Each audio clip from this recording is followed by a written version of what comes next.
Hello, everyone. If you're watching this on the replay, you can fast forward about 15 minutes to get to the live stuff. In the meantime, you'll have to deal with me if you are actually live. There's no fast forwarding for you. Let's change some things on the website.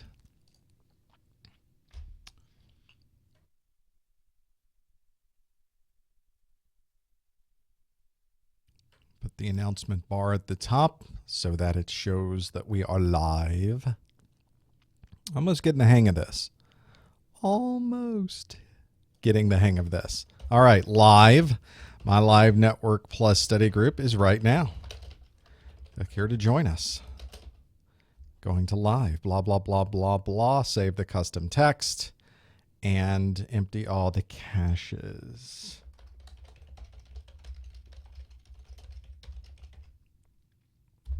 Okay. And, boy, that's not good if people aren't hearing anything. That would not be what I'm shooting for. Let's see how it sounds on my side, shall we? Shall we? I'll go exactly to that page and we'll play it. Boy, that's not good if people aren't hearing anything. That would not be. Wow. What a difference in latency. Very impressive. We might be able to do this quite nicely. Okay. Camera check. There's 1, there's 2, there's 3, there's 4. I could probably put up a presentation. That might be good. And we can actually check picture in a picture, head in the picture thing, which I can't see very well from my vantage point. My vantage point. Okay, good. Bum, bum, bum, ba, ba, bum, ba, ba, ba, ba, ba, ba, ba, ba. All right, this is all working. Now, Adobe, why are you not updating things? Why, Adobe? Why are you failing? That makes me sad, Adobe. Nothing I can do now. I had to turn off the machine that I use, my Windows 8 machine. So now I'm waiting for the Windows 10 update. Had to turn that off because I didn't want it sucking up my bandwidth, downloading all the code for the Windows 10. It's going to be awesome. Play around with that for a while.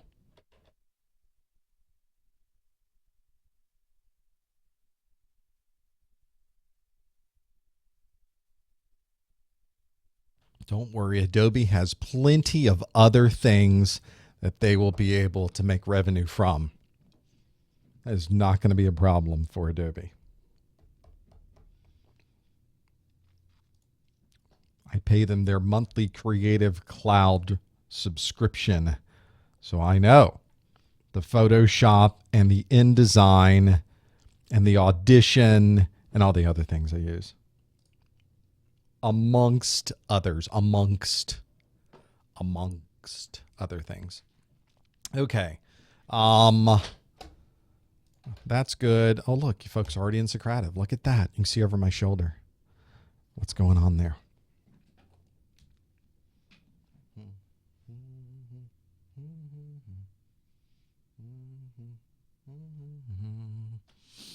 Da, da, da, da.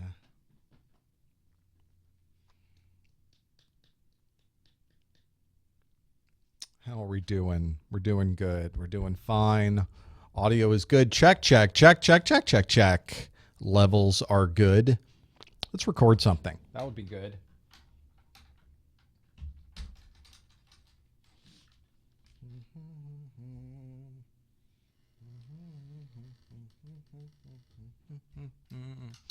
All right, the Cylons are going there.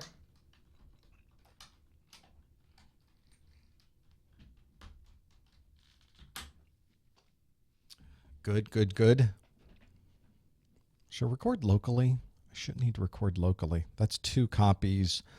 One on the YouTube and one local. I should be okay. I say that, but why don't I just record there too? Okay, 3.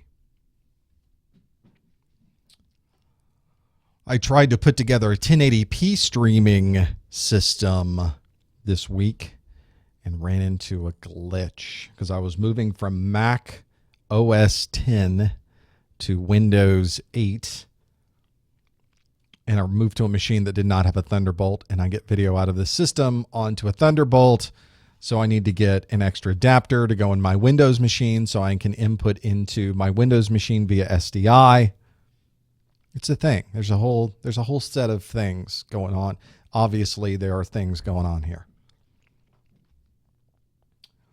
So I should be able to see how that works. How is I changed a few things. YouTube has a new setting for latency. So if I'm looking at this and it's 11:51:15:16, I changed a few things. YouTube has a new setting for latency. So if I'm looking at this and it's 11:51:15:16, that is like 11 seconds difference. That is awesome.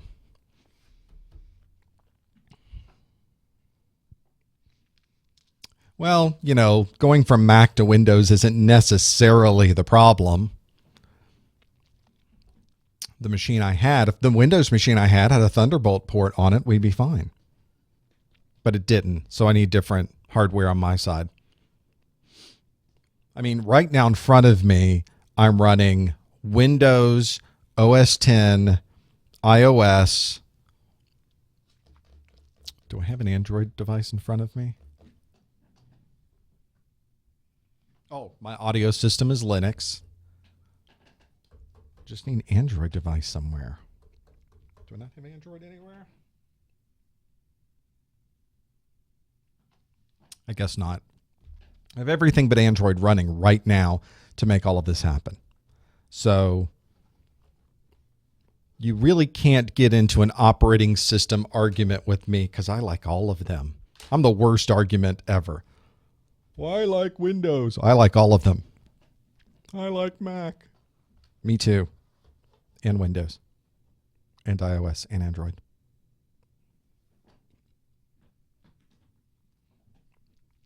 Well, if you're waiting for more beta testers, that time is over. There are no more beta testers. Beta is complete. And the OS is pretty solid, actually. I'm not using software for Linux. I'm using hardware. It's a device called the Radius from a company called Axia. It is this big flashing light paneled audio system to my left that you see all of the VU meters kind of going up and down there. That's a whole Linux hardware, software implementation.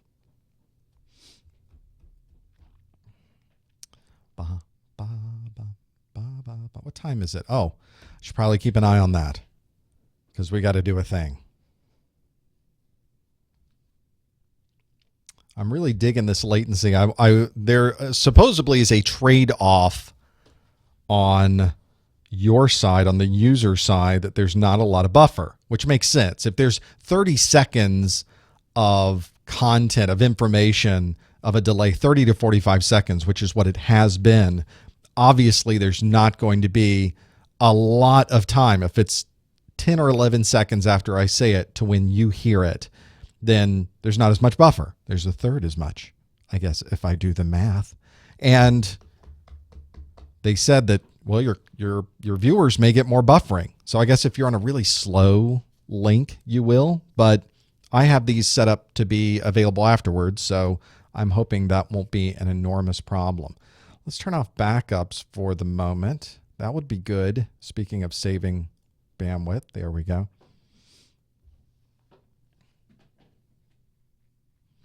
Now, right now in my studio, I'm running OS 10, Windows 7, Windows 8, Windows 8.1, Windows 10 preview, although we'll get the RTM today.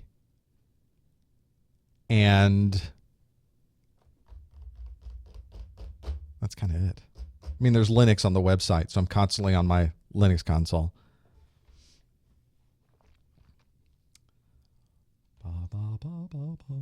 Did I do everything? Okay, it's 5 minutes after. There should be a tweet. Yep, tweets went out. So you should get emails at this point. Do I have, where's my checklist? Don't I have a checklist somewhere? There it is. Just before event. Yep, I did those things. So I feel pretty good about that. I don't remember what I put together. I was ill last week. I was under the weather. So I don't know what the questions are. I should have probably looked through those, but you know, it was a week ago. How much could I have forgotten in a week? Everything.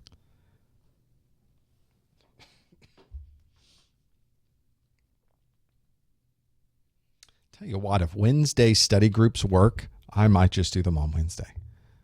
This is so much more convenient than my Saturdays.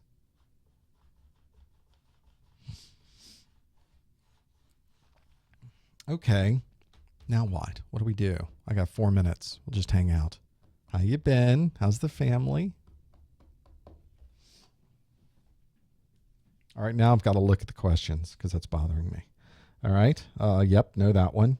Yeah, do I know the answer to that one? Yep, I know that one. Which of those would, yep, I got that. Yep, know that one. Gosh, I remember these now. It's all coming back to me. It's a bit of a fog last week. There's still a little bit of thing. There's a little thing in my voice. There's a little froggy.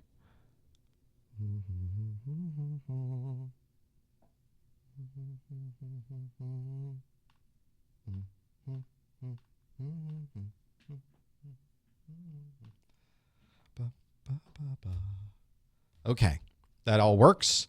Oh, well, I got 3 minutes. 3 minutes. Then we'll do something. Maybe my voice will hang out for a while. That would be nice.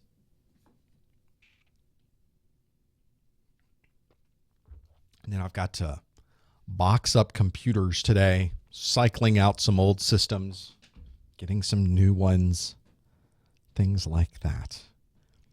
So it'll be a hardware kind of day. And then I've got other stuff to work on. There's always something.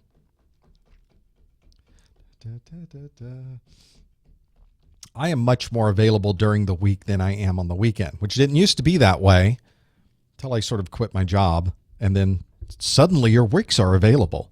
Suddenly you can do anything during the week. It's remarkable how much time becomes available when that's what you do. Okay, I need to put this here. How are we on height? I don't know heights. I centered up there. I don't know.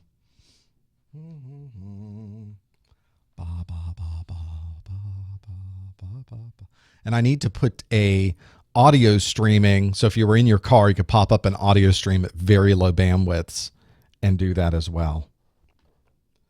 And we'll put the link in the chat room again real quick for David. And then we got a minute. Oh,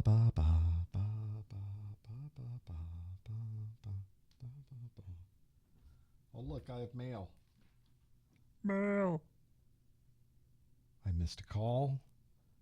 Someone's following me on Google Plus, and the world market wants me to save $30. And here's what's new at Hover. So that's my mail. Glad we got through that. Now what are we going to do? If you're on the live link, then you should be hearing me, and you're here. There's nothing to, you don't have to do anything. This is it. We're not doing anything yet. I got 30 seconds, top of the hour. Like, this is the worst study group ever. When are we going to do something? Chat room's like, do I sign up? Is there a button I click? Make him do something. Dance. Dance, monkey. I'm dancing. It has been a dance, trust me, up to this point. So we're almost ready to go. So why don't we do that? Why don't we put together a whole study group and do it right now?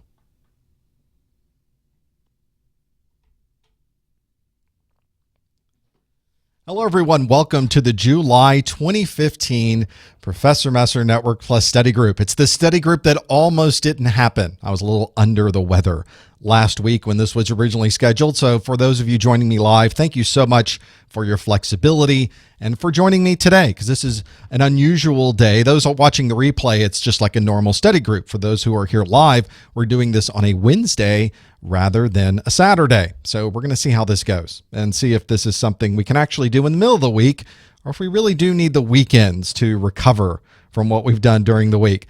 For those of you that are familiar with my study groups, this is something that we do every month. I do one for A+, I do one for Network Plus, I do one for Security Plus, and then other people tell me that they should be doing them for other things as well. So who knows what might come in the future. There's all kinds of ideas.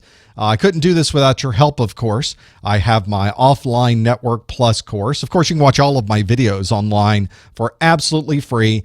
All of them are on my website at freenetworkplus.com, networkplus.com, freenetworkplus.com. And I've also got, you can go to professormesser.com and get there as well.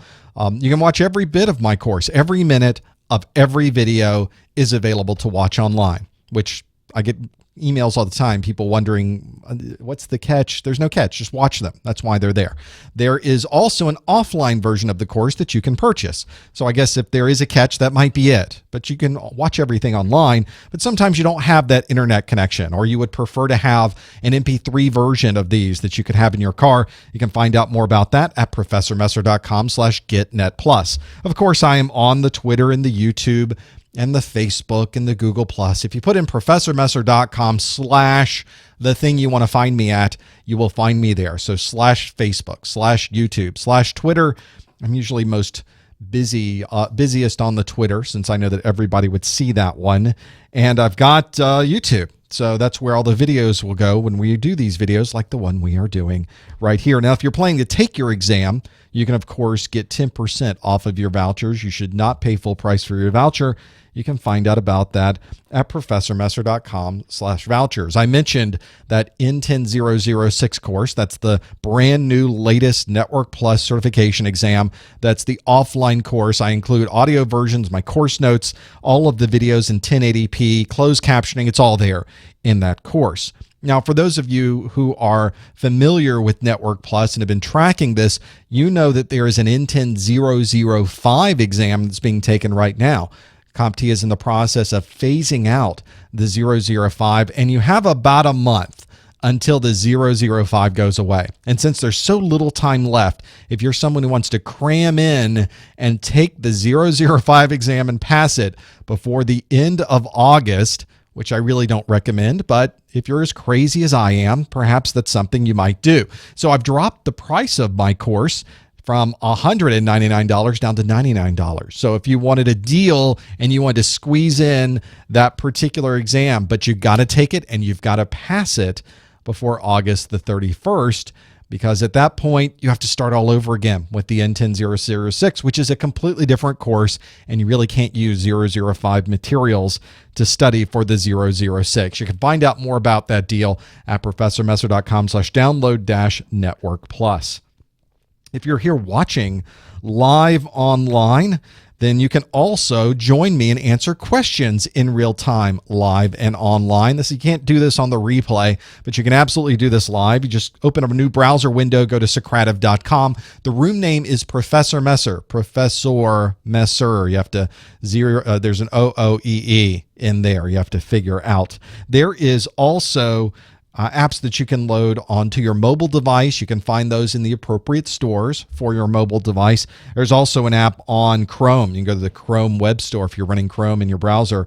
There's a Chrome app as well. And that allows you to answer questions like this. How long have you been studying for your Network Plus certification?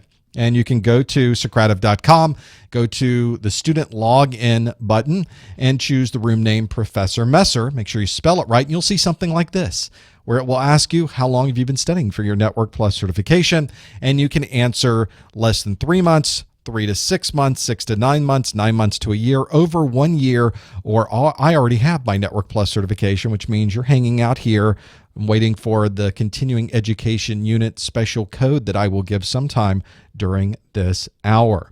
There is 41% of you so far that have answered less than 3 months, 22% 3 to 6 months. And that's usually what we get. We get that group right at the top. I think on the average, most people study 3 to 6 months for the Network Plus certification. That's probably about right. And for those of you that need those continuing education, or you're just here to see if you can remember any of these things, those are the ones down at the bottom, those 13% that said, I already have my Network Plus certification. So as we go through this, you'll be able to answer questions today. Just leave your browser or your mobile device right there. The new question will pop up as soon as I click the buttons on my side.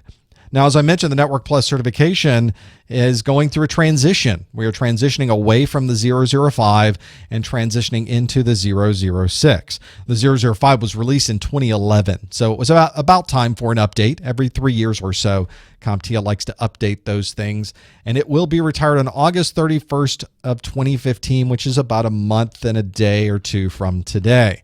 So you need to check your calendar.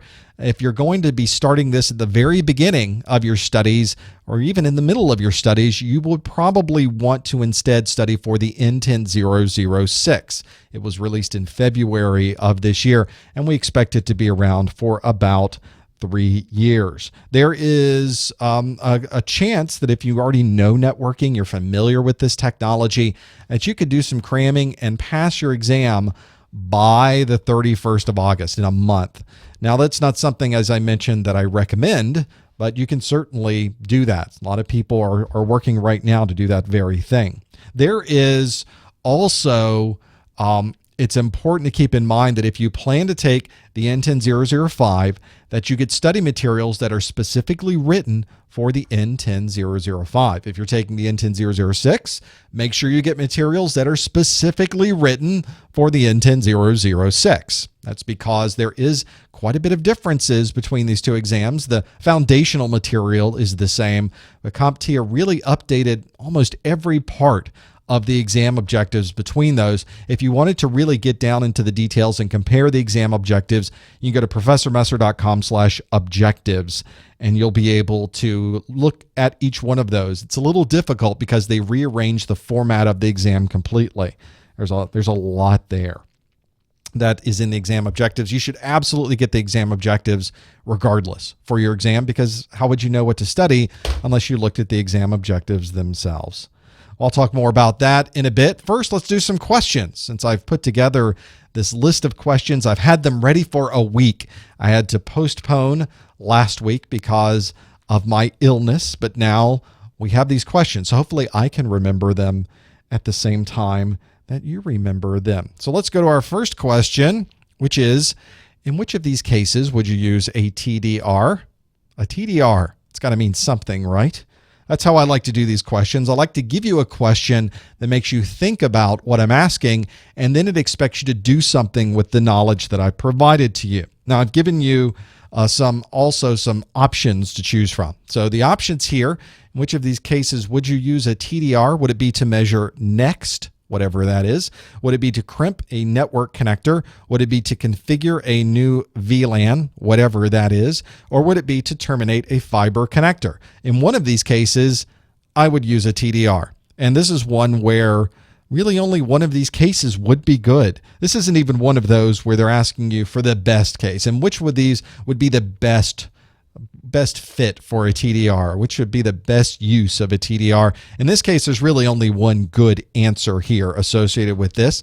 If you think you know what that answer is, you can go to Socrative.com to the Professor Messer room. You should be seeing these questions. If you're not seeing these questions, you're not in the right room. So you should absolutely do that piece on there. So which of these cases would you use a TDR? I've kind of mixed it up a bit because each one of these things really gets down into the operation of a network and using the things that are on a network.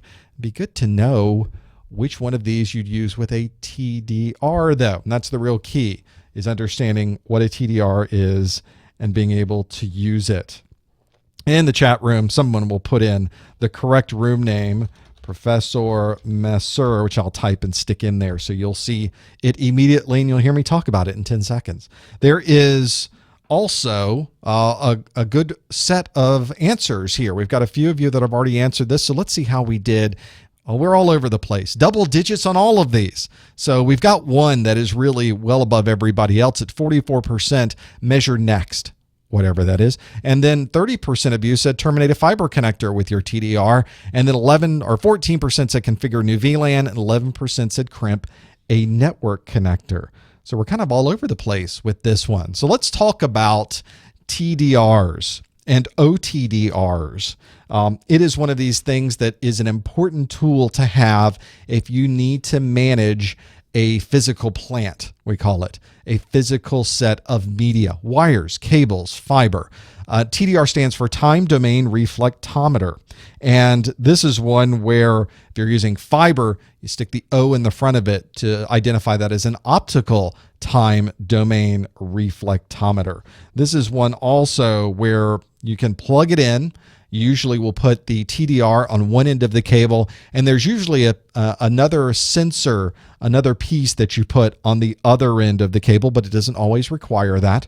And it allows you to do things like estimate cable lengths. You can determine where splices may be somewhere within the cable itself. You can look and see what the impedance of the cable might be so that you can be assured that it is well within specifications. Look and see what signal losses may be occurring down the line of this, and effectively certify the installation of a cable. You may have a third party come in and put cable into a facility. They're putting a jack on one end and a jack on the other end. Well, how do you know the cable is going to be able to support Gigabit Ethernet? Can it support 10 Gigabit Ethernet?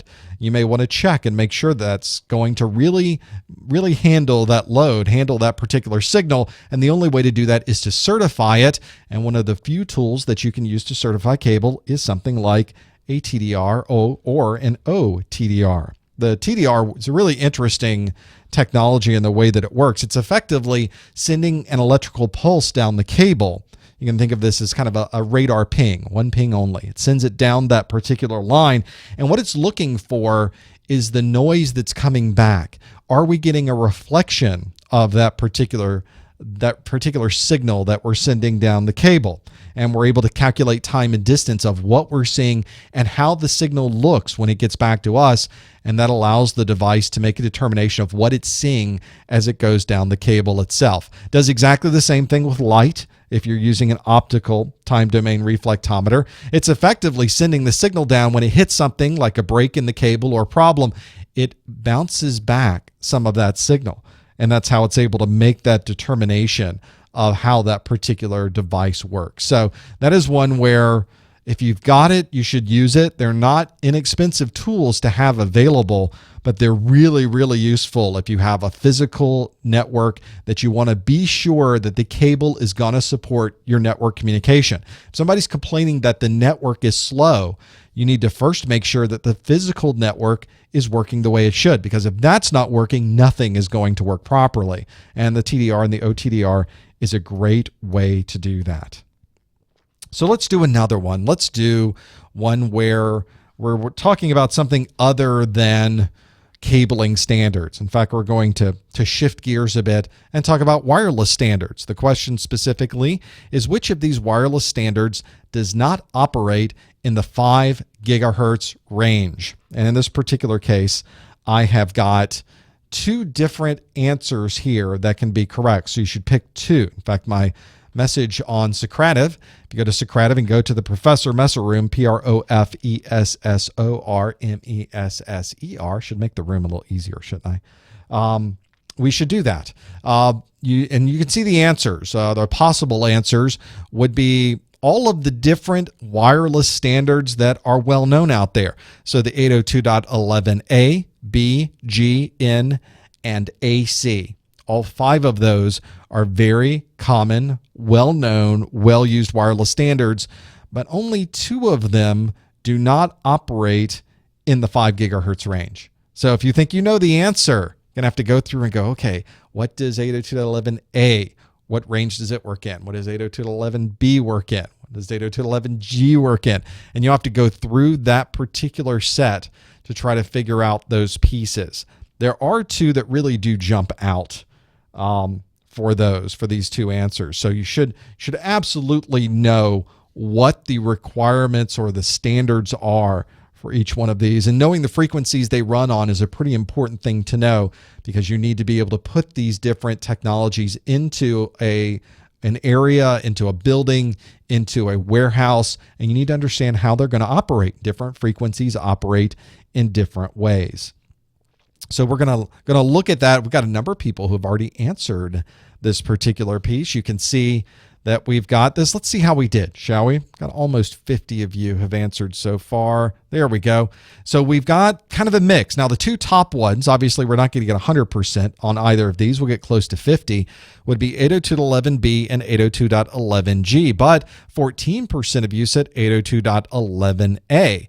Only 6% said in and only 2% said AC, because those standards are in there with those pieces. So let's see how we did with this one. I happen to have in my list of slides here a very nice set of frequencies for each one of those. So here is the entire list for 802.11 A, B, G, N, and AC. And you can see the frequencies for all of these. You can see there's quite a different range of frequencies. In our particular case, we're not necessarily worried about the maximum allowable streams or the maximum theoretical throughputs per stream or as a total. We're interested in the frequencies right now. Now, if we go through this list, our question was which of these wireless standards does not operate in the 5 gigahertz range. You can see that 802.11a absolutely does. 802.11n certainly does. AC certainly does, which means the only two that really do not operate in a 5 gigahertz range would be G and B, which would be these two right here at the top, 802.11b and 802.11g, which are the ones that most people said, yes, that's the one that I chose, and you'd be absolutely correct. Unfortunately, it would not be A, it would not be N, it would not be AC, because all three of those will operate in the 5 gigahertz range. So if you answered B and C for those, which would be 802.11b and 802.11g, you would be absolutely correct. For those of you asking, I guess I didn't give the answer to the first question, which was about the TDR. The answer was the one we had the most number of responses to. If you're trying to find the near in crosstalk, the next, then that is the correct answer on that first one. I apologize. I'm getting back in the swing of things. I can try to get there. I'm working on it. Let's do another question. Maybe I'll get the flow going now that we've got this really happening. One of the nice things about the Network Plus exam is that it's not just about the network protocols or the standards that are in use.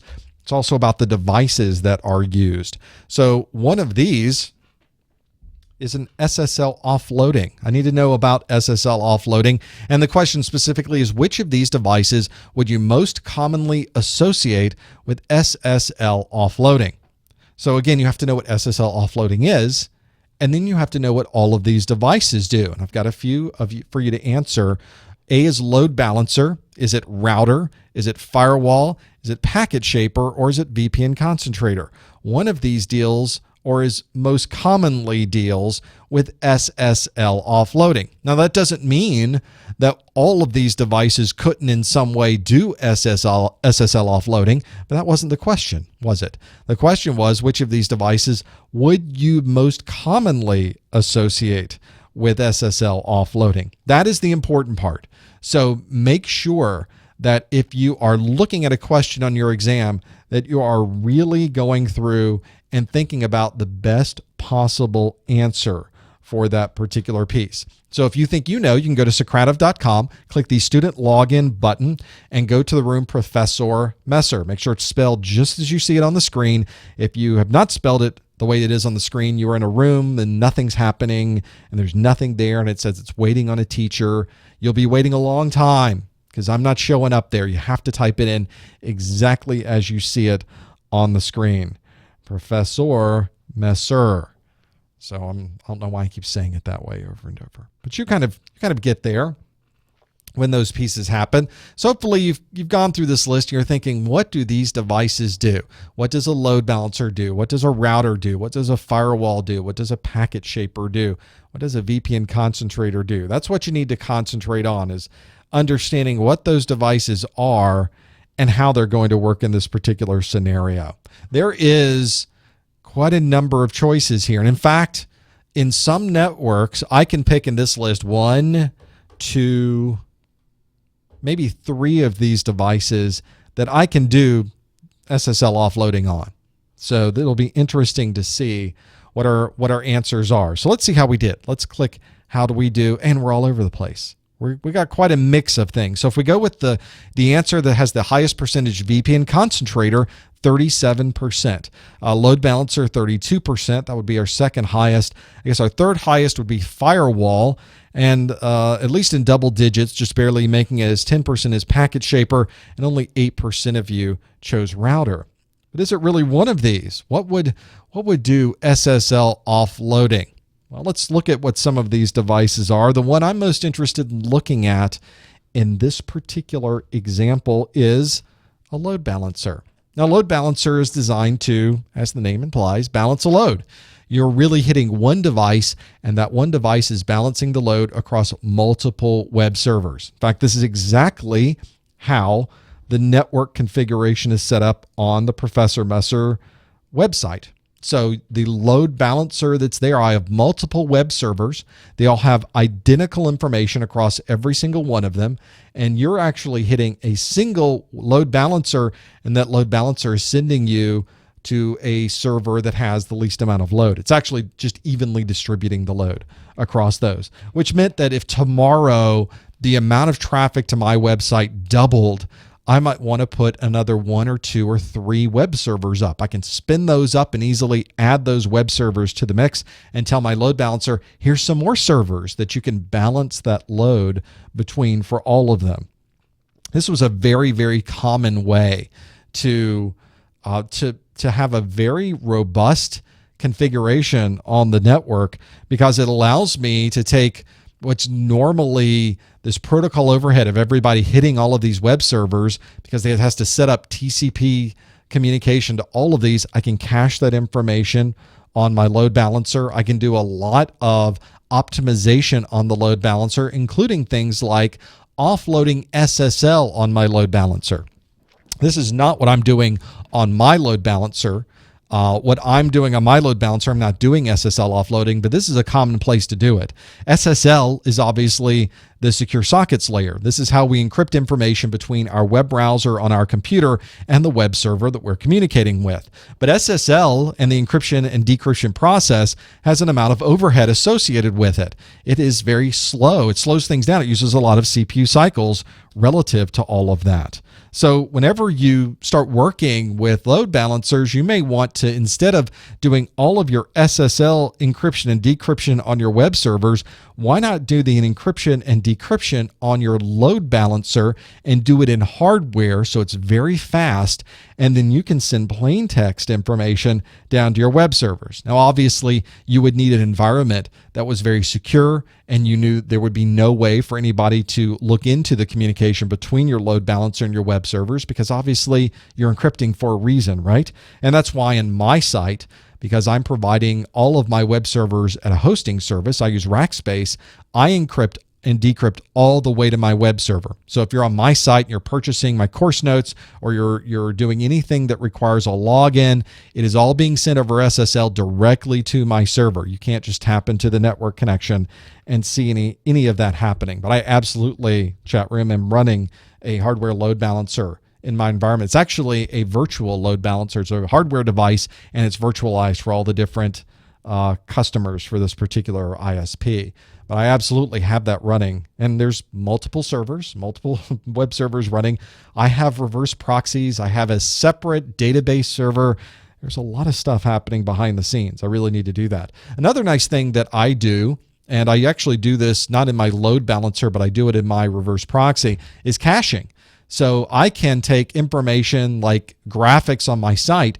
Instead of you having to go all the way down to a server to load those graphics, you can have the load balancer cache everything right there. So when somebody requests that information, it just sends it right back. Doesn't even have to talk to the web servers. And it will, of course, occasionally update those things to be able to have that happen. This is something that also can do prioritization. You can do quality of service. You can do content switching so that you can have certain applications running on certain servers and you can switch between those. This also provides redundancy. If I lose a web server on my load balancer, the load balancer recognizes, well, that server just disappeared. It's not here anymore because it's constantly checking in. They're constant what they call heartbeats. The load balancer's checking in with the web server. You still there? The web server's sending back, yep, still here. It does that every second, every couple of seconds. If the web server goes away and does not respond to heartbeats, after a certain number of heartbeats, the load balancer says, I'm not going to talk to you anymore, and goes to the remaining web servers. That way, the site is always up and running, regardless of what happens to any single individual server. So very useful to have that there. So back to the answer. So if you're one of the folks that answered load balancer, that would be the device in this list that I would most commonly associate with SSL offloading. One of the things you'll see these days, routers don't generally do SSL offloading. So you really don't see those on routers very much. It requires a certificate. There is more CPU cycles associated with it. It's a very specific function that you would be doing, and routers don't generally do that. We usually want routers to route, and really that's all we want them to do. There are firewalls that will do SSL offloading, at least to some degree. Usually on a firewall, it's doing SSL decryption. It's pulling in the information, it's decrypting the SSL, it's looking to see if there's anything inside of that encrypted information that would be bad. It then re-encrypts it and sends it on its way. So it's not really offloading the function. It's more along the lines of doing something like a in the middle of the communication, but it's still going encrypted all the way the other end. Some of the newer firewalls on the market provide things like SSL decryption using hardware inside of those devices. Packet shapers can also do SSL offloading as well.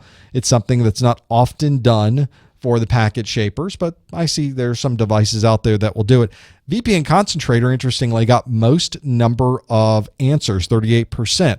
But the communication that you are doing to a VPN Concentrator is not going to always, in fact, most never going to be SSL. It's usually going to be an IPsec type of communication. It may use SSL to start the communication, but within that communication is almost always going to be IPsec. So that is not the device I would most commonly associate with SSL offloading. Of course, there are some VPN concentrators that only do SSL, but the question did not say which one of these could do it. It asks which one of these devices would you most commonly associate with SSL offloading. And in this particular case, load balancer is the one that would be most commonly associated with SSL offloading. So that is one of those times where when you start getting into what devices can do, you need to understand what all of those devices are and what makes them unique or what makes them available.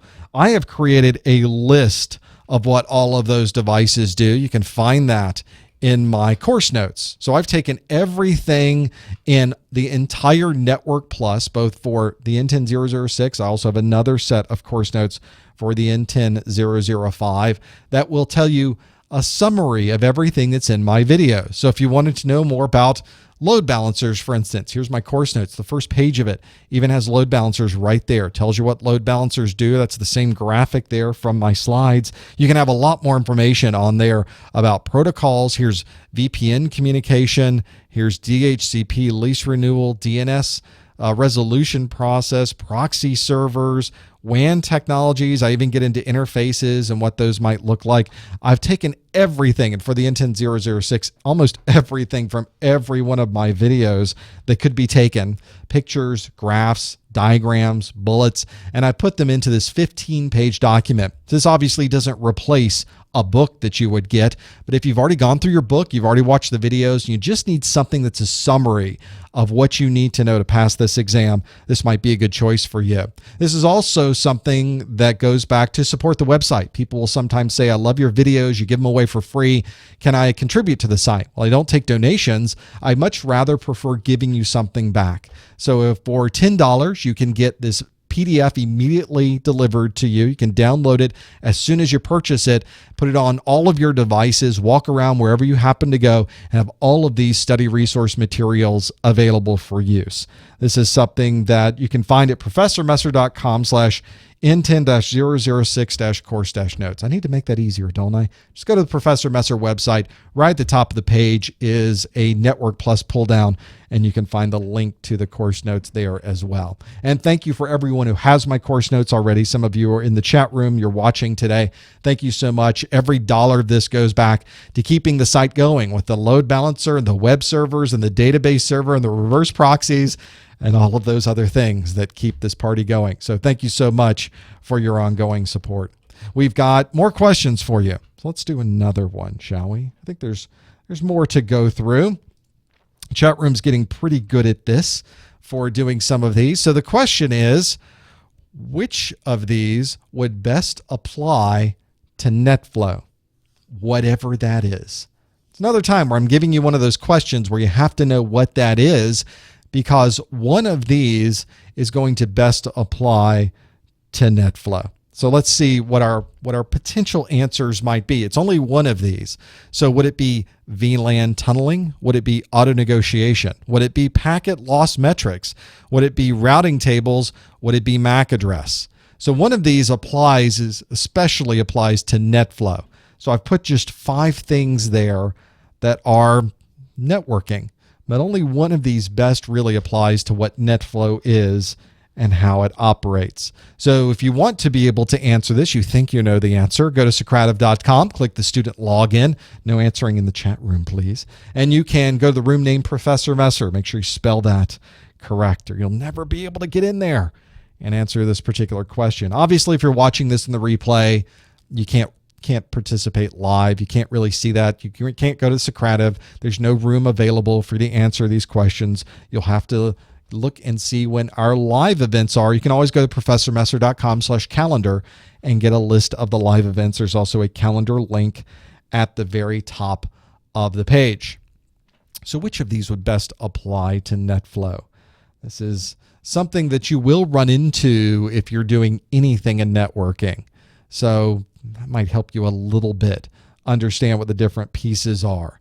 The Network Plus exam, probably more than the A Plus, more than the Security Plus.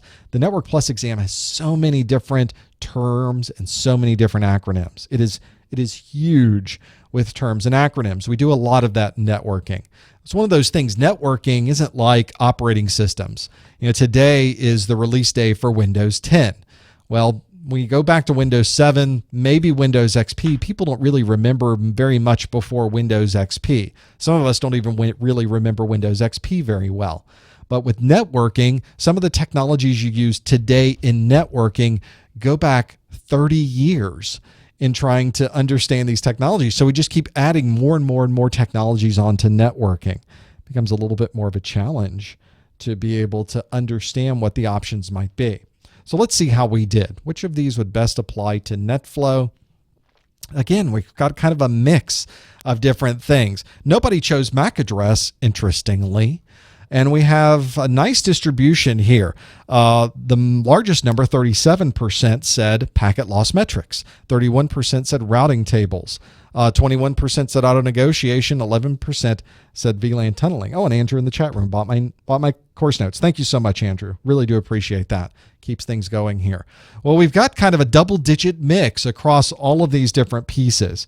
So let's talk about packet flow monitoring, shall we? This is one of those cases where working in networking, you're going to want to know a lot about how the networking is operating. How is it really working? How are things going? We plug everything in, and when it's running, it's running. But when it doesn't run very well and somebody comes up to you and says, the network is slow, it's not operating the way I thought, I'm getting disconnected, what's going on? That's when you need to know more information. And that's where NetFlow steps in. NetFlow can really give you more information about what's happening because it's gathering information about the flows of traffic across your network. When you communicate from your device to a web server, you're setting up a connection, you're sending some information back and forth, and you're closing the connection. What happened during that connection? How much information was transferred? Were there any errors in the communication of those frames and packets during the transfer itself? What type of information was in those packets? Did those packets themselves perform very well across the network, or was there latency associated with those? That is where NetFlow really steps in to give you an idea of how the network is performing. There are a few different very common standards of NetFlow. Some of the most common are version 5, version 9, and there's some others as well. But when you're looking at a device that says it supports NetFlow, it will tell you which version of NetFlow it is supporting. There is usually two parts to NetFlow. There's usually a probe that is really listening to the data, and then there is a NetFlow collector that is receiving the summary of that metadata from those probes that might be out on the network. These summary records are sent in, they go into a database, and then once you have all of this information in a database, you can start creating some really interesting reports, trying to understand exactly what type of information was going across the network. In the chat room, Thomas is saying, we did this in a Cisco class. We could not get this to work. NetFlow is not a simple thing to get going. It really does require a good bit of tweaking and understanding exactly where the data is coming from, where it's going to. There's quite a bit of setup. This is one of the good reasons when you're in networking, when you start learning these technologies like NetFlow, you just can't flip a switch and say, hey, got NetFlow, it's working. You really have to plan this out. Where your probe's going to go? Where's the collector going to go? How much data is going to be in the collector? Are we going to summarize any of this data? Are we going to roll it up after a week? When we run out of disk space, what data do we get rid of first? What type of reports are we going to generate? What types of things are going to be most important?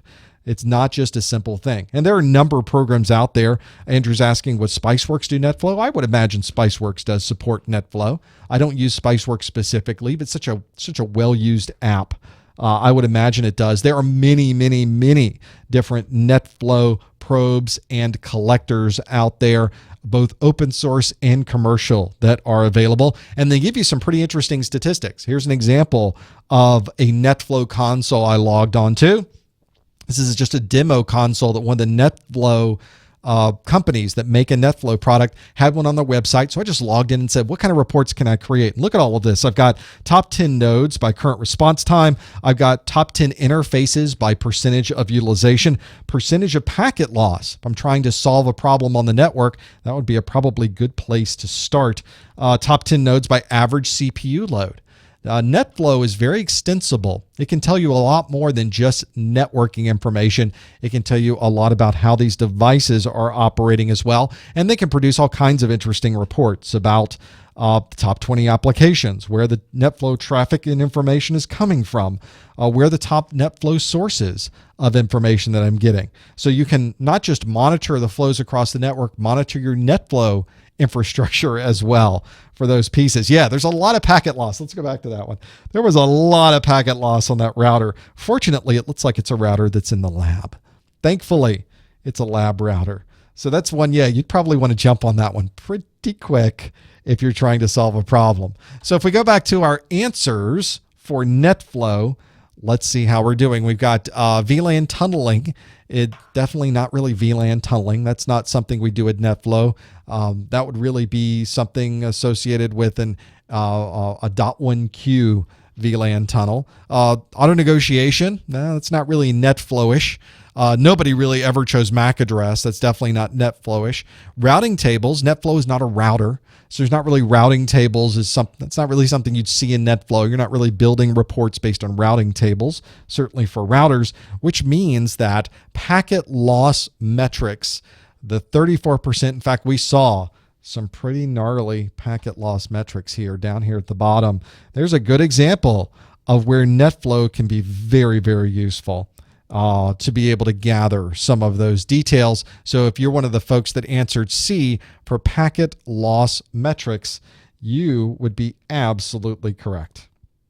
Well, I've got another question for you. If I can get back to the correct screen, I will show you this piece. So the question is, which of these actively exploits a vulnerability? This becomes very important when you start working in the networking field, especially as you blend this more into security. A huge part of network security is the networking piece of this. And you really can't understand some of the monthly updates that you get from Microsoft, the 0-day messages that you'll receive from these companies out there in the world. You don't really understand them unless you really have a good grasp of the nomenclature. You have to understand the terms themselves. So I'm asking which of these actively exploits a vulnerability so that you can understand the way these technologies work. So would dynamic ARP inspection exploit a vulnerability? Would a port scan actively exploit a vulnerability? Would a vulnerability scan actively exploit a vulnerability? Would a ping scan actively exploit a vulnerability? Or would a penetration test actively exploit a vulnerability? So that's the question you should ask in your mind as you step through these, because there's only one answer in here that is the one that actively exploits a vulnerability. And we'll talk about the differences between vulnerabilities and what all these devices and things can do once we go through the pieces of this. No answering in the chat room, please, but make sure that you answer. If you're watching this live, you can go to Socrative.com to the student login and go to the Professor Messer room. And I will have a sip of a hot beverage. Boy, that's really hot. Ooh, I did this like an hour ago.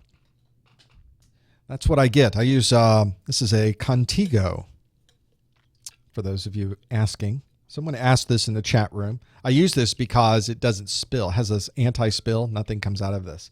So it's perfect for this desk. You do not want to spill anything on this desk. And I know that. Well, don't ask me how I know that. You don't want to spill anything on this desk. So which of these actively exploits a vulnerability? Let's see how we did with this one. Let's click it. How did we do? Well, 64% said penetration test, by far the largest number, although we did get double digits on port scan. We got 15% on vulnerability scan. Nobody said ping scan, and practically nobody said dynamic ARP inspection. So let's talk about actively exploiting a vulnerability. Now, a vulnerability obviously is something in your operating system, in your application. It's something that is a security hole. It's something that someone can take advantage of to gain access to your computer or to have your computer perform a particular task that you do not want it to perform. So whenever we do something that is active, it's a big deal. It's one thing to identify where a vulnerability might be in an operating system. Microsoft comes out with a big list every month of here's known vulnerabilities we know about. And they'll tell you if you're running Windows 7 and you're running this particular version of this particular file, there's a known vulnerability with that particular file. So that's good to have an identification of the vulnerability. But my question asked, which of these actively exploits the vulnerability? Exploitation is when you take advantage of that vulnerability to perform the particular task I mentioned earlier. So a good example of actively exploiting the vulnerability would be something like a penetration test. Penetration test is one that hopefully we're doing as the good guys. We're going out to these devices that are on our network, and we're going to first check to see, does it have a vulnerability? If it has that vulnerability, let's try to take advantage of that vulnerability. Can I gain access to that device by taking advantage of this? This is not something that you might necessarily want to do. You may be required to do it. There may be, based on the compliance for your organization, that you have to perform a penetration test on your network every month, every 3 months, every 6 months, or you have to perform a vulnerability scan. Maybe it's not an active exploit. Maybe somebody's just scanning to see if vulnerabilities exist. Whenever you're actively taking advantage of a vulnerability, it can be a little bit dicey because not an operating system doesn't always operate in the way you might expect when a vulnerability is exploited. If it's a very good, I say good, if it's a very solid vulnerability where you can exploit it and you always get the same response every time, well, then you could probably exploit it and see if that's the case. But sometimes a vulnerability exploit will cause that device to become unavailable. It may cause the device to reboot. It may cause the device not to operate on a particular service any longer. You may be corrupting memory inside of that device. So you don't always want to run a penetration test. This may be a big deal whenever you start working with these pieces. You're really trying to break into the system, and there's a lot of different ways to do that. You may be doing brute forces, you may be doing database injections, you may be taking advantage of a known vulnerability, a problem with the operating system or the problem with a particular application. So vulnerabilities, they're opening a hole. When you try to take advantage of those by exploiting them, then you're doing something like a penetration test. So if you answered E, penetration test, for those of you there, you would have got that absolutely correct. Very easy to see why that might not be exactly what you want to do. But if you really, really, really want to see, can the bad guys really get in? Run a penetration test for yourself and see if they really, really, really can get in. So let's do another question, shall we? I got more. I'm trying to remember all these questions that I have up on this. So my question is one that asks, what is macro bending? Macro bending. This is what I do with my back. Oh, when I want to really stretch it out, I do macro bending. That's not what that is. Macro bending, there's a networking piece to this for this piece. Port scan does not passively exploit a vulnerability. Passively exploiting means you're not exploiting. So I use that. Never mind. Okay. So sorry. There's that's where it really fits into this. Macro bending, though, is what I want to know about now. Macro bending. So what is macro bending? Is that when light is leaking through a fiber cladding? Is it when you're making a 90-degree turn with copper cabling? Is it when you increase data throughput using compression? Or is it when fiber deformations that are caused by pressure? It's one of those four. So macro bending, it's got to be one of those. This is an N10006 question for those of you studying for the 005 and wondering, what in the world are you talking about? All new in the 006 is macro bending. If you think you know the answer, go to Socrative. Go to the page and be able to do that. Those of you talking about the last question, yes, the vulnerability means it's there. In fact, the vulnerability, nobody may even know the vulnerability is there. But somebody then identifies that the vulnerability exists, and then they try to take advantage of that vulnerability by exploiting it. And a penetration test is a very good way to exploit a vulnerability. Bad guys could download some code from the internet and try to hit your machine with that code. That's another way to exploit the vulnerability.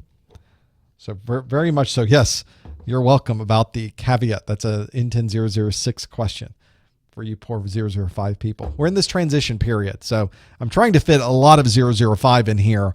This is probably the only two 006 questions I have in here.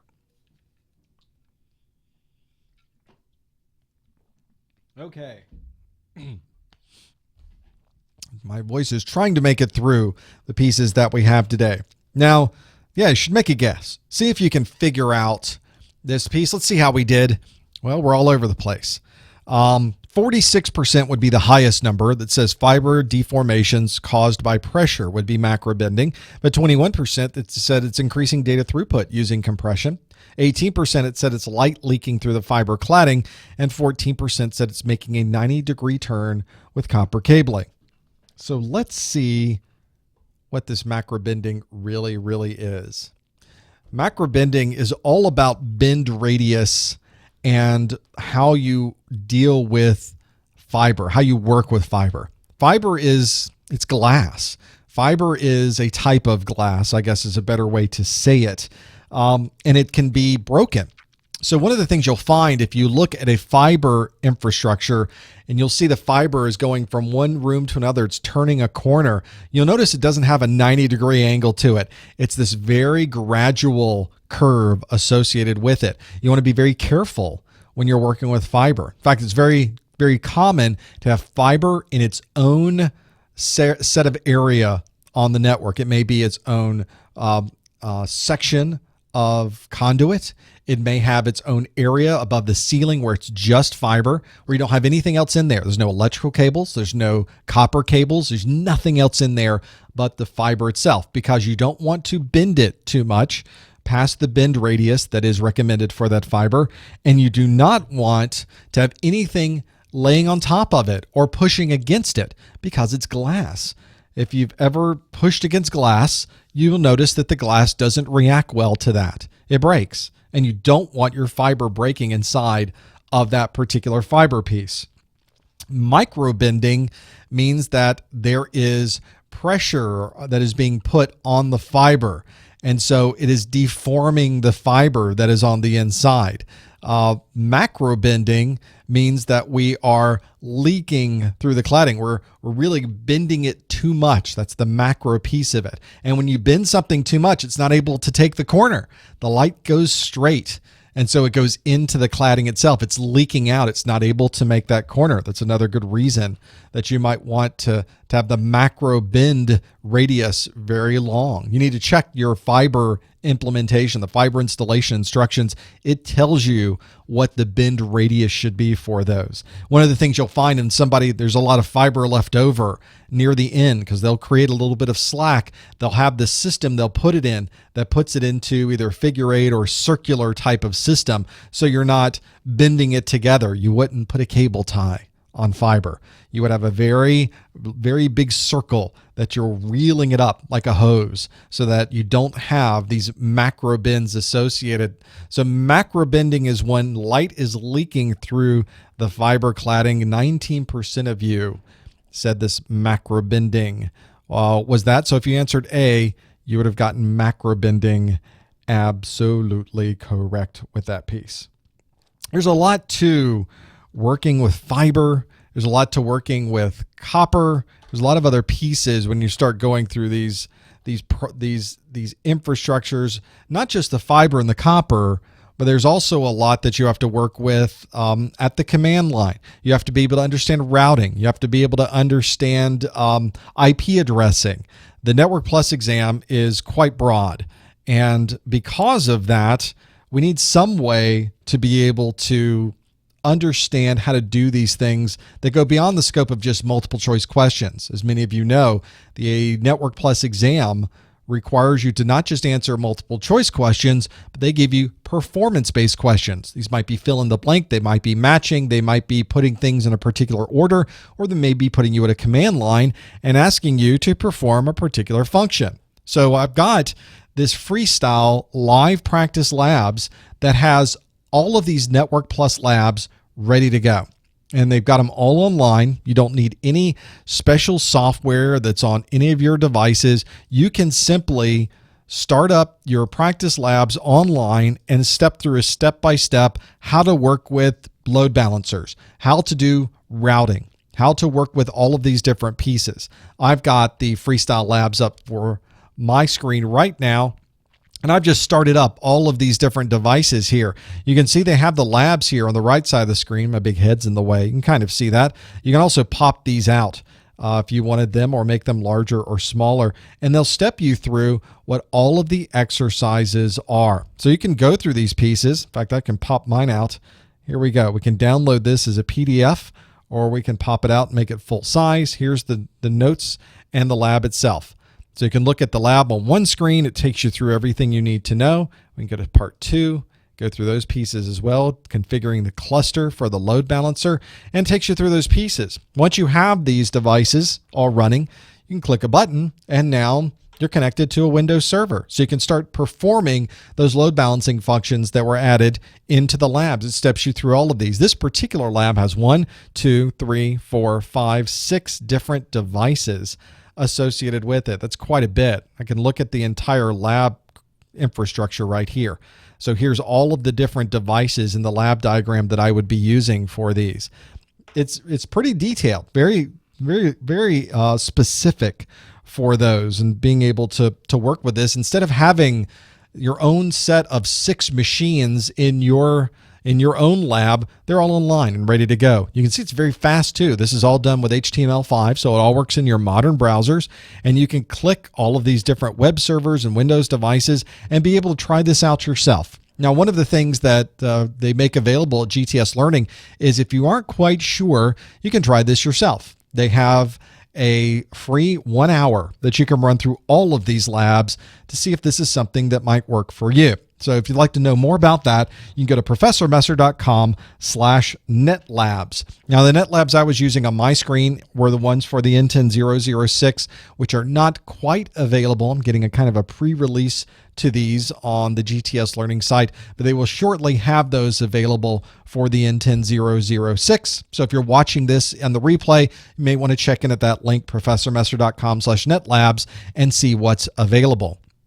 I've also got on here a note that says they also include their book and 200 practice questions for Network Plus with this. So you've got some options there to be able to work with those pieces. I think that's one of those that you can try out for yourself and see if that 1 hour of content is something that will work for you. You can step through the labs yourself and see if this is something that really makes sense. And make sure you use my link, because if you go to the GTS Learning site, it's a higher cost. I get all of this access to these labs for a year for $99. So just by watching this, you may be able to save money instead of going to the GTS Learning site directly to be able to do that. So I want to thank GTS Learning. They've been a great sponsor for what we do here at Professor Messer. I've worked with those folks for years, and they really do know what they're doing. And they've got a great set of study materials. I use their books to create all of my videos. That's how good those materials are. So if you're looking for a book, you're looking for a lab, great place to go for GTS Learning, professormesser.com/netlabs. Let's go back to answering some questions. I've got some more on here that we can go through. Question here is about cabling. We did some fiber. I thought it'd be nice if we did some copper. Wouldn't that be nice? So let's do some copper. This one is, how many pairs of wires are used in 1000 base TX? How many? There's got to be some pairs of wires. I'm asking for how many pair of wires would be used for this, or pairs of wires would be used for this. So you should be able to answer, is it 1 pair, 2 pair, 4 pair, or 8 pair? You can answer this, not in the chat room, but by answering by going to Socrative.com into the room name Professor Messer. Let's see if you know the answer to 1000 base TX. This is something the Network Plus exam really expects you to know, which is, how do these cables work? How are they set up? If I was to crimp these cables or compare these cables, what should I be seeing? How are they configured? How many pairs should be in there to be able to do 1000 base TX? So there's where you should go to be able to use those. This is one where whenever I start working with these pieces, it almost becomes confusing. There's so many different ways to get this particular setting configured. You have to know what 1000 base TX is, and then you have to know how many pairs of wires are used for that. Important to be able to work with that. So let's see what you may have done with that. Let's see how we answered how many pairs of wires would be in that. So 69% of you said 4 pairs of wires, 15% said 8 pairs of wires, 13% said 2 pairs, and 4% said 1 pair. So which is the one we need to work with?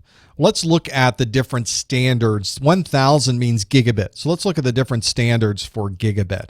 So 1000 base T is gigabit over category 5 twisted pair cable. We don't really use categories 3, 4, 5. Really, it's 5E or category 6 or even category 6A in there today. And 1000 base T, which is really the one we use the most. If you're plugging into a gigabit network, you're plugging into 1000 base T. It uses all 4 pairs. It requires all 4 pairs to be able to do that. There's another standard for gigabit Ethernet, which is 1000 base TX. This is also gigabit over category 5. But it only uses 2 pairs. Now, if you remember, 100 megabit Ethernet also only used 2 pairs. So the idea would be that you wouldn't have to have any more wire. You could still run gig Ethernet over this connection. So this is one where it seemed like a good idea, but it never really caught on. Nobody's really using 1000 base TX. In fact, I've never seen anyone use 1000 base TX. You may see in some cases people market 1000 base T. They may label it as 1000 base TX because the older 100 megabit standard was 100 base TX, and they just wanted to keep the same name, or they thought the same name was the proper one. So in our question, though, I was asking you how many pairs of wires are used for 1000 base TX. And in that particular case, even though it was a commercial flop, it's something we still need to know. So if you're the 13% that answered 2 pair, you got that one absolutely correct. Unfortunately, the 67% of you that said 4 pair are not correct. That would be for 1000 base T and not 1000 base TX. Also, there's not 8 pair in a cable. There's only 4 pair in a single cable. You would need 2 cables to have 8 pairs of wires, so it would not be 8. And a single pair of wires would be great for old-timey phone systems, your plain old telephone system, but it would not be correct for 1000 base TX. If you answered B, 2 pair, you 13% of you would be absolutely correct. Let's do another one. We got time. I know we're at the top of the hour, but I want to squeeze in one more question for you to be able to do this because I talked a lot today. So I feel your pain. One of the things on the Network Plus exam is we not only have to know about the networking standards, the wireless standards, the fiber, all of those pieces, but we also have to know about processes and procedures. There's a big section of the Network Plus exam on this. And so this is one of those questions, which is, which of these would you not commonly see on a change control request? If you think you know the answer, go to Socrative.com to the Professor Messer Room, and you can answer this question. So which of these would not be commonly seen on a change control request? Would it be the rollback process? Would it be a notification list? Would it be a list of impacted systems? Would it be a code diff or a code differential between the different versions that might be put in during the change? Or would it be the reason for the change? So you've got a number of different things on here. All of them are part of change control, but really there's only one of these that you don't really see on the change control request itself. So that's one where you really do need to get that going. I think that's where I start working with these and really understanding, where would this be? Where would it come from? How would that work? Well, that makes sense to me, working with those pieces. This is one where whenever I start working on those and start dealing with those, it would be nice to be able to understand the way it works. In fact, when you sit in on your very first change control meeting, they're going to be talking about these things. If you're putting together change control requests because you need to make a change, you need to understand what goes on the request. If you think you know the answer, go to Socrative.com. You can answer this one, what would commonly be seen on a change control request. Stop Googling those pieces. You should be able to go through, figure that piece out. It should be easy enough to do. We could figure those things out, be able to work with those. Change control, not a fun part of the job, quite honestly, but it's something that is incredibly necessary, incredibly useful. The change control process is one that adds structure to especially these extremely large infrastructures. And although it seems very administrative, it is incredibly important. The places that do not have a formal change control process are the ones that are always in the worst shape. Always, always, always in the worst shape. So let's see how we did with this one. Change control processes, and we're all over the place. The highest percentage, 43%, said code diff, but 23% said rollback process, 17% said the reason for the change, 14% said notification list, 4% said the list of impacted systems. And I think you guys were pretty much on target with this one. Let's see how we did with this particular answer. Change control request is when you're putting in a document that says, I need to make a change. Here's what we're going to do. And you're usually putting in what the change takes, what we're doing. We're updating the software that's inside of a switch because of these reasons. We need new features, or there's a bug fix associated with it. If this doesn't work, here's what the rollback process will be, because we expected to take this amount of time. If it goes over that time frame, we will roll back, and here's the process for doing that. When we do this, these particular departments or these particular buildings will not be available, and here are the people that will need to be notified that will be involved with this particular change control. As I mentioned, a code diff is when you're having a change in code, and that's a list of things that are different between the two versions of code. It's more of a programmer thing to be able to work with those. This usually takes place in an approval process. There's a big meeting. Everybody sits around. Usually the people that are part of the business are now in this meeting. It's not just IT. So you may be saying, we're doing this change control. We're updating the code that's in a switch. And the areas that will be affected will be accounting and marketing and shipping and receiving. And there may be a representative there from accounting that says, well, hold on a second, we're going to be working this weekend. It's the end of the quarter or the end of the year. Our network cannot be unavailable. So I need to be sure that we don't have any problems. Maybe this week would not be a good time to do that. And you can say, okay, we're going to postpone this a week. That's what these meetings are for, so that everybody understands what's going to happen. If there's any problems or conflicts with that, you can still start coordinating that process and make sure that those things are working the way you would expect. I think that's a pretty important part of keeping your network up and running as well. I think that's one that I think really is important. And when the companies, as I mentioned, don't take advantage of these, it becomes a big problem. Now, if you are watching this for your continuing education units, you can go to the top of my website where it says Contact Us. Send me a note there with your name, the date for this particular study group or the month and the year, and change control is your CEU code of the month, and I'll send you a certificate, a digital certificate that says, yes, this is the change control is indeed the correct answer, and you must have watched this all the way to the end to be able to do that. There is quite a lot that is in the Network Plus exam.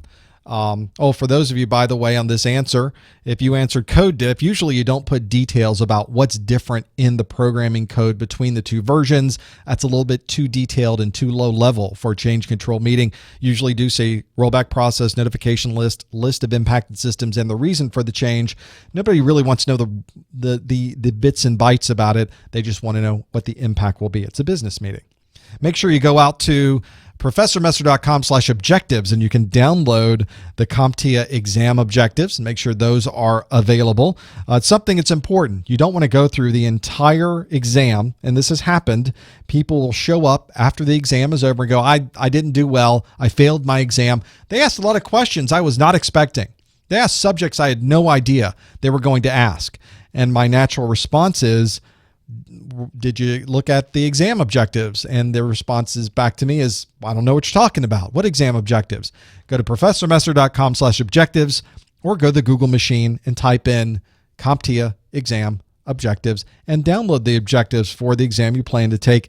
It will tell you exactly what you need to know before you walk into the room. This really is the best way for going out and working with the things that are on the exam. I think it's probably the best checklist that you can have so that you know, am I ready to take this exam or am I not ready to take this exam? I think it's a great way to look at doing that. Well, we've come to the end of an hour, come to the end of more than an hour, as a matter of fact. And we've got a lot going on here at Messer Studios. If you want to know more about my Network Plus course notes, you can go to ProfessorMesser.com and go to the Network Plus pull down. There's a link there for the N10006 and the N10005 course notes. Of course, you can follow what we do on YouTube at ProfessorMesser.com/YouTube, Twitter/Twitter, Google Plus /Google Plus, Facebook /Facebook. And again, don't pay full price for your vouchers. Go to ProfessorMesser.com/vouchers and you can get a discounted price for that as well. I want to thank GTS Learning again for everything that they do. If you want to get your free hour of the labs, go to ProfessorMesser.com/netlabs. And of course, thanks to all of you. Thanks for attending the Wednesday version of our monthly study group. If you'd like to know when the next study group is, you can check the Professor Messer website calendar, ProfessorMesser.com/calendar. If you're watching live, stick around. We've got open phone lines, and I can answer at least some of the questions that you've sent in. Otherwise, you've got your 1 hour. Send me your CEUs, and we'll see you next time on the study group. Thanks, everyone. See you then.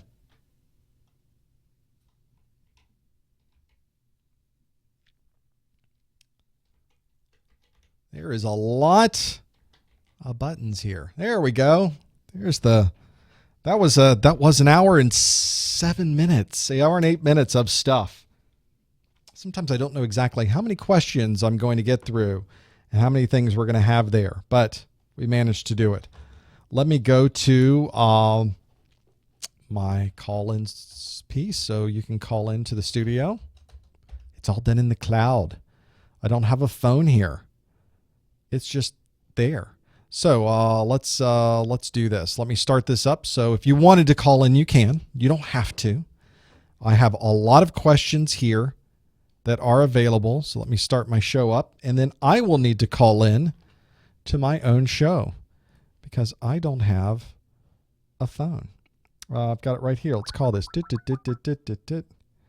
it says, Thank you for you're welcome for that. Let's see if I type that in right. Your 6-digit.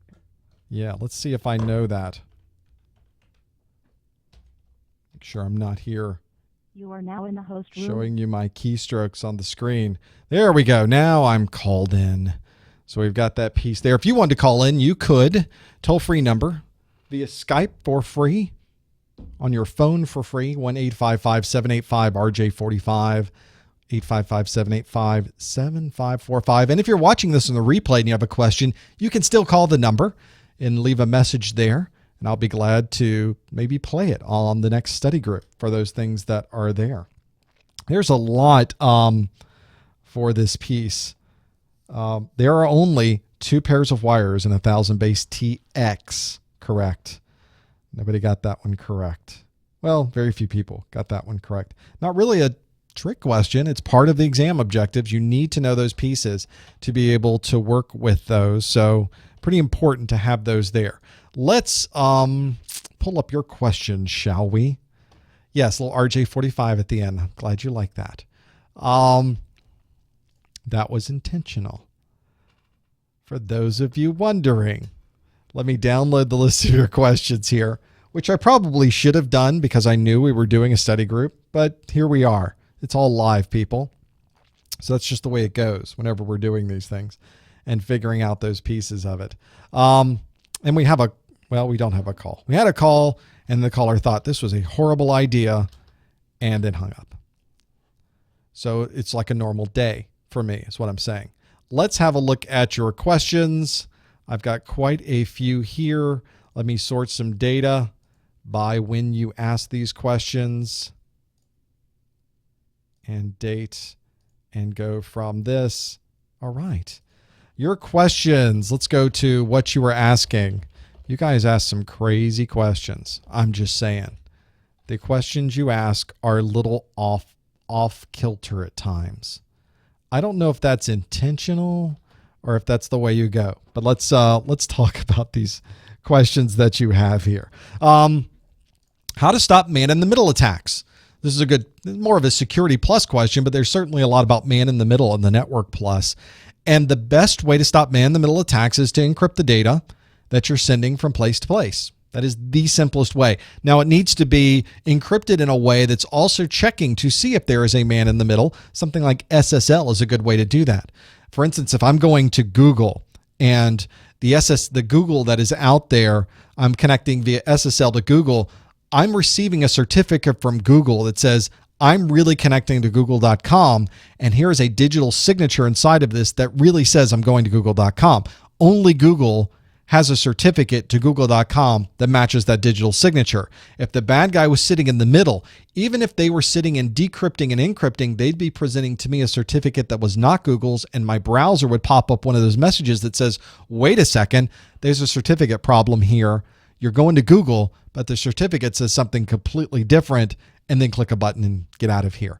Or whatever that message is that they put there. Every time you get one of those weird certificate messages in your browser, you should not be clicking, please continue, I don't care, like everyone always does. You should be clicking the button that says, show me the certificate. Show me why there's a problem. Tell me specifically what the problem is. Maybe the certificate has expired.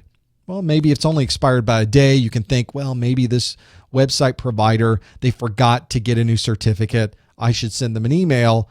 And even though it's expired, it's still encrypting. Or I'm going to Google and the certificate says it's coming from somewhere else completely different. Well, that is a bit of a problem, isn't it? That's not something you want to do.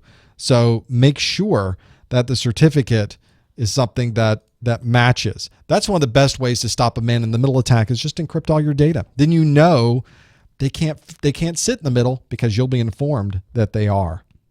There are ways these days, whenever you see a vulnerability that talks about how the bad guys were able to break into a certificate authority or they were able to create their own certificates because of a vulnerability, that's what the problem is. Because if somebody can create a certificate that says they are Google, then they can easily stop the communication that you're making to Google, even if it's encrypted data. That'd be bad, wouldn't it? And that's why those types of problems need to be addressed immediately. Question coming in. Let me check the other pieces I have here. It just happened on my screen. I'm now closing all of my windows. No, I'm not. One of the things that when I start putting these together is I ask you in the registration, what question do you want to have answered? So this is where I'm getting these questions from for those pieces. So a question came in, said, is the Network Plus important to get before Security Plus? Who's asking this? Zach is asking this. And I wouldn't say it's important to get before the Security Plus, but it does help a bit. I got my Security Plus exam certification first, then I got my Network Plus, then I got my A Plus. So I did it exactly backwards. And there were some reasons behind that I already worked in the networking field and I already was working in a security position. And so they wanted me to have Security Plus first, and then I worked my way backwards. But I think that Network Plus really does help you when you get into Security Plus, because all of these things you're learning about routers and switches and load balancers and firewalls and intrusion prevention systems that are in Network Plus help you when you get to the Security Plus exam. Really does. It gives you that foundation you need. And I think Network Plus gives you the foundation for practically any job in IT. You could go work in a data center operations. You could do database management. You could work in development. You could do network troubleshooting. You can work in security. You can do management. All of those need to have an understanding of how the network operates. And so I agree with Sean in the chat room. It's easy to create to relate to the real world when you know exactly how those things are working. Question about WANs. You know, on the Network Plus exam, you have to know about T1s, E1s, T3s, E3s, these circuits that you're purchasing from a wide area network provider. So the question is that a dedicated connection that's on all the time, or is this one of those things where you have to dial in and access information and then disconnect the connection? One of the nice things about the T1s, because T1s and E1s and T3s and E3s have been around for a very long time. They were one of the very first well-deployed wide area network connections. In fact, at one point, that was all you really had, was T1s, T3s. You had some sub-rate T1, 56K type links, lease lines. These were lines that you built them up. You built these links between two sites and they were always on. So whether you send information across those links or not, you were paying for them. And that's what happened usually during the day when things are very busy. Got a lot of communication going back and forth. People would go home at night and it would just sit there idle. And it was sitting there idle using physical interfaces on both sides, using a line that was there, or at least capacity that was there on the telco side, but it was using an interface on a piece of equipment. And if the telco wanted to add more capacity, they had to add more equipment. Well, obviously that's a little bit of a problem if you now suddenly have a huge number of people needing network connectivity. You have to now start building out more and more and more equipment. What if instead of the circuit switching, you were able just to put a single gig link in and many people could use that single gigabit Ethernet connection? That's packet switching. That's the beauty of packet switching, because when you're not using it, somebody else can use it. And all the ISP or the telco has to do is make sure there's enough capacity there for everybody, depending on what time of the day it is, and they can bill you accordingly. So that's an interesting way to do it.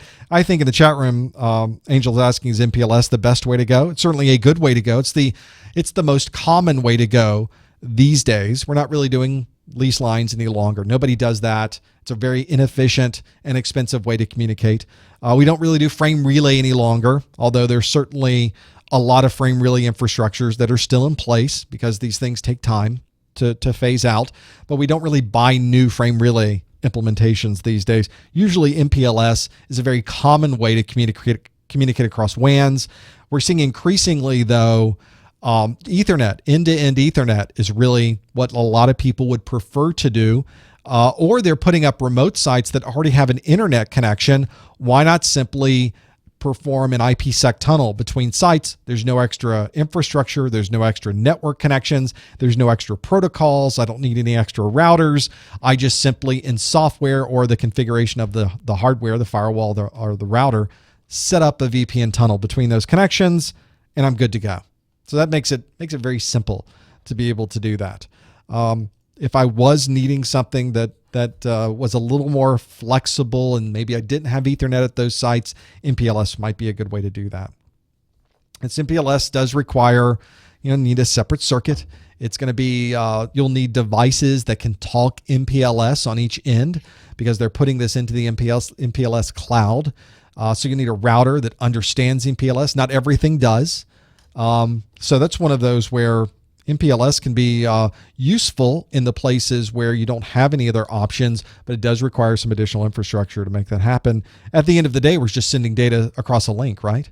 So the WAN shouldn't matter as much, but it matters from a cost perspective, an infrastructure perspective, a support to understand how to troubleshoot MPLS becomes a little bit more of a challenge, doesn't it? Everybody drink. Let's see. Why do people have different ideas on what network hardware belongs to each layer of the OSI model? Because it's a model. It's not real. It doesn't exist anywhere. There's no lines you can look at inside of a network device. It's a model. What I have a problem with is people fighting about the different ideas that they have on what network hardware belongs in each layer of the OSI model. I say that a network interface card's in layer 1. Well, I say it's in layer 2. Okay, you're both right. Well, that just messed up everything, didn't it? Now we can't fight about it. You're both right. There's a fine argument to be made that an interface card's in layer 1. There's also a fine argument to be made that a network interface card is in layer 2. It's a model. Stop fighting about it. Stop worrying about it.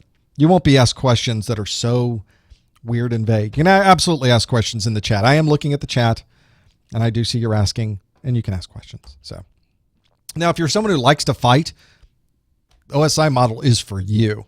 That's where you should be. Oh, and Linux is the best operating system ever. Discuss. Just threw one out. No, OS 10. No, Windows. No, iOS. No, Android.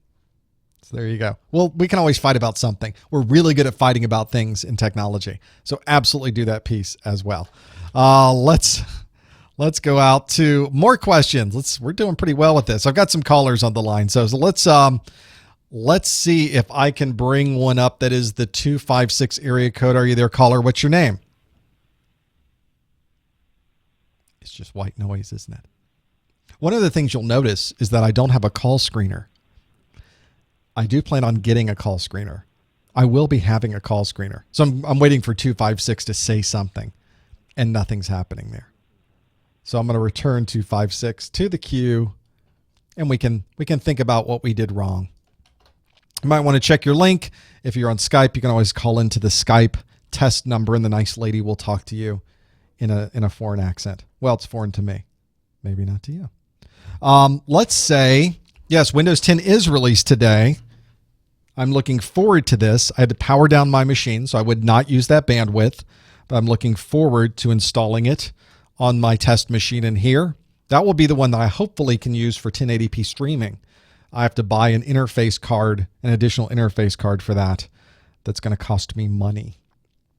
To be able to do that, I have to make sure that it runs Windows Direct Draw. I know, because I'm using Adobe's Flash Media Encoder. It's amazing how the complexities involved at getting streaming, something that's relatively common these days, streaming, but the networking piece of it is intriguing. So if you ever really want to get into an interesting conversation, we can talk all about networking and streaming and how it's done. Is it okay to go for the N10006 rather than the N10005? That's up to you. I think whenever we start looking at timeframes, that's my big problem. If you're working right now in the Network Plus, I get really nervous if there's only a month left to be able to take the Network Plus exam. I just think there's not enough time. And even if there was, what if I didn't do well for whatever reason? Now I'm under the gun to take the test again very quickly. And if I fail it the second time, you have to wait, was it 2 weeks? You may not be able to take it again. So there's a whole set of pressures there I don't want or need. So very easy for that piece to be able to work with those. More questions. Let's go through here. Well, this is interesting. So I work from with a company, in a company, from a company, it's vague, that uses a 3.x.x address on the network. What are the risks of using these addresses, being they are not the RFC 1918, they're not the private addresses that are put out on the addressing space. Now, in this particular case, this person is saying that the company does own the entire 3.x.x.x address space. So now we know what the company is. That wasn't vague at all, was it? So now we can do a who is. Now we're going to do that. Now we're going to perform a who is. Go to your favorite who is front end, and you can type in an IP address, and it will tell you that 3.x.x.x / 3.0.0.0/8 belongs to GE. So General Electric. So this person works for General Electric.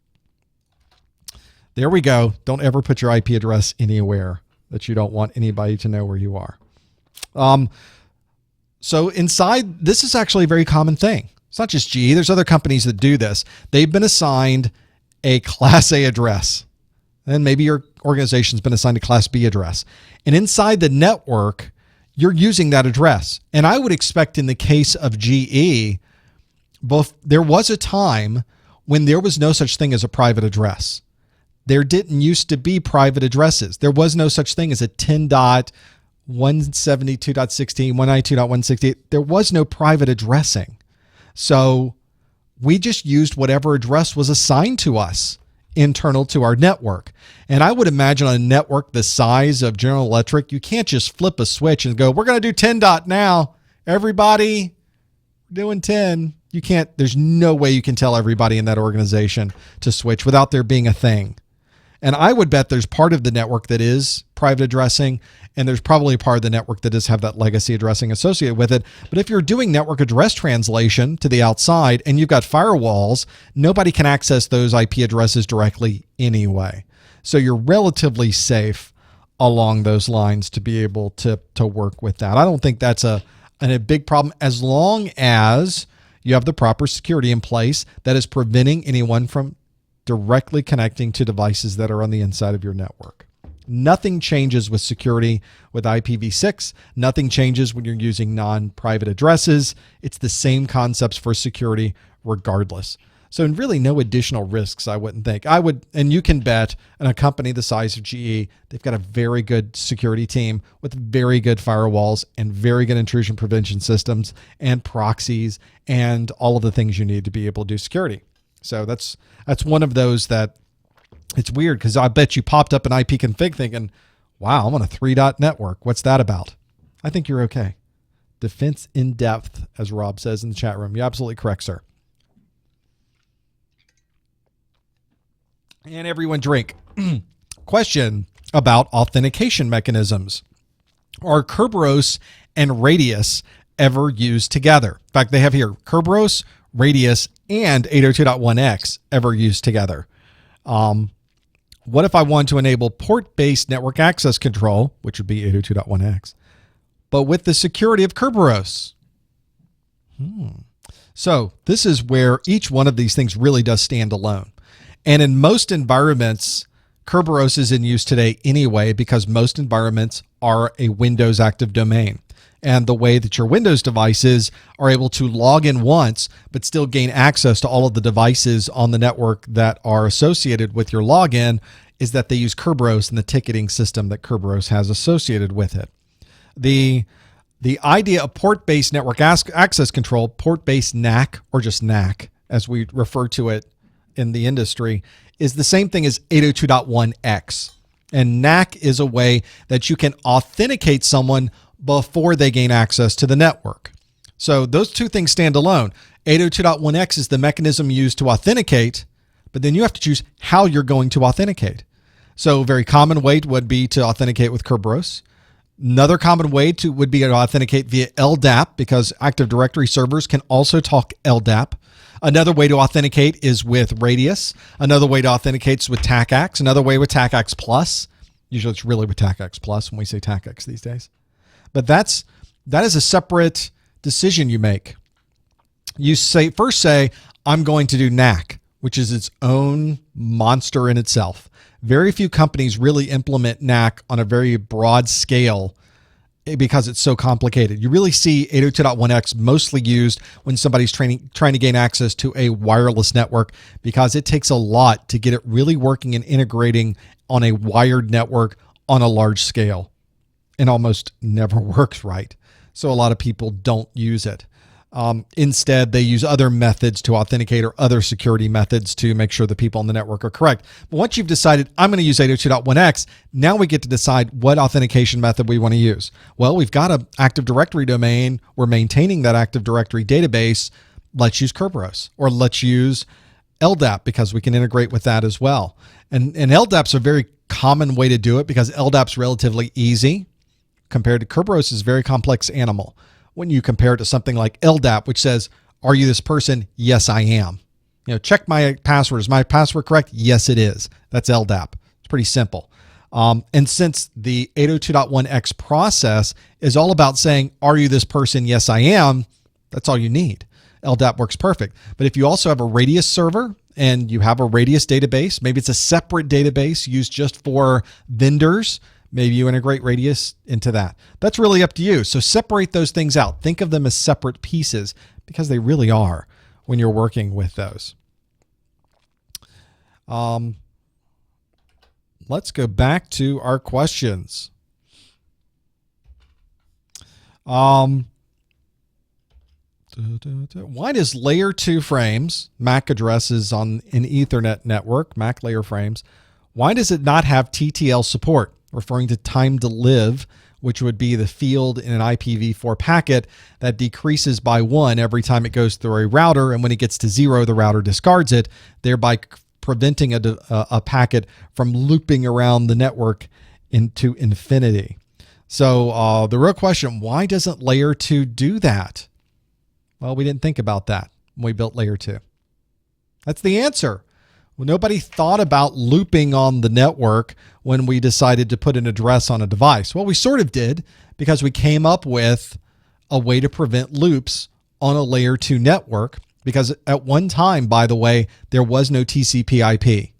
We only had a layer 2 network, and we started building other protocols on top of that. So when all you had was an Ethernet frame that had a MAC address in it, and you were sending data from point A to point B, we started using spanning tree to prevent loops on our network, and we still use spanning tree today. And so that's why we have never integrated time to live, because we have spanning tree, which does a very good job of preventing loops on a layer 2 network, or the layer 2 part of a network for those pieces. It becomes very useful to have that there. Let's see if we can do a couple more, because my voice is still recovering from this. For those of you that tuned in last week, I wasn't here. We had to reschedule this, push it a week. I barely made it through the Saturday study group. And now I'm trying to get through this one as well. We're doing pretty good though. More warm beverage. Actually still kind of hot. Let's go through other questions. What will the interactive portion of the exam test you on? And so this is specifically talking about the performance-based questions on the CompTIA exam. There is a really good video that CompTIA created that talks about the performance-based questions. I'm going to find this video, clickety-click. I have way too many things on my screen. This is a video. Are you wondering what it's like to take a CompTIA that you can't exam? see. There we go. This is a video that CompTIA created that shows people taking an exam, I guess. But it steps through each part of the exam, tells you, here's what you'll see. It goes through, let's skip ahead, exam features. So here's the parts of the screen that you'll have. Here's how to flag a question. Here is multiple response questions. Here's a fill in the blank question. Here is a matching questions with drag and drop. Here is something where they're giving you a diagram and you have to answer a question about what you're seeing. And here's one where they're dropping you right into a command line. So if you want to be able to work with those and have those there, this is a great video to be able to do that. If you want to try this yourself, you can get this video on the YouTube. It's called nothing. It's called Taking a CompTIA Exam. There, that was easy. Taking a CompTIA Exam. So search for that in YouTube, and that will absolutely give you the exam details. Takes you right through the specifics of it. It's a very good video. So if you're doing that, you can absolutely go through that and try it.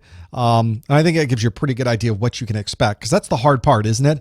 You're walking into exam. You've never done this exam before. You're just nervous about the process, much less the content that will be asked of you on the exam. So make sure you go through that piece of it and what's there. Can you get an IPv6 address from your ISP? You absolutely can. I have one from my ISP. Comcast is supporting IPv6. Most ISPs are supporting IPv6 these days. Whether they will give you an IPv6 address or not and support it on a residential account, that's up to the ISP. But I have a business account here, and that's absolutely the case for those as well. So that's one where you really do get into those and working with those. I think it's a useful thing to have. Well, my voice is now done. I want to thank everybody for coming out to a special Wednesday version of the study group. I would say it was a pretty good success. There were a lot of people here. I may just start doing them on Wednesdays now. I think that would be better for everyone. That means I could have a call screener. We can do a lot of other nice things during the week with that piece as well and leading up to it. There is, of course, let me remind everyone about the course notes that you will have. If I have the right thing up on my screen, you'd be able to see that. That is not it. Where's the piece that I just had there? Here it is. There we go. So you can, of course, go to my website to see the course notes at professormesser.com. Follow me on the YouTube, on the Twitter, on the Google+. Type in professormesser.com/something, and it will take you there. And /vouchers to get your discounted voucher. Don't forget that. The folks at GTS Learning, of course, provide us with the NetLabs, and they'll give you a free hour as well. professormesser.com/NetLabs. Again, thanks for attending. Fantastic. I really do appreciate the support and all of the things that you provided throughout the month, and you continue to do so and keep this whole party going. Could not be more grateful for that. Thanks, everyone. We'll see you next month on the Network Plus Study Group.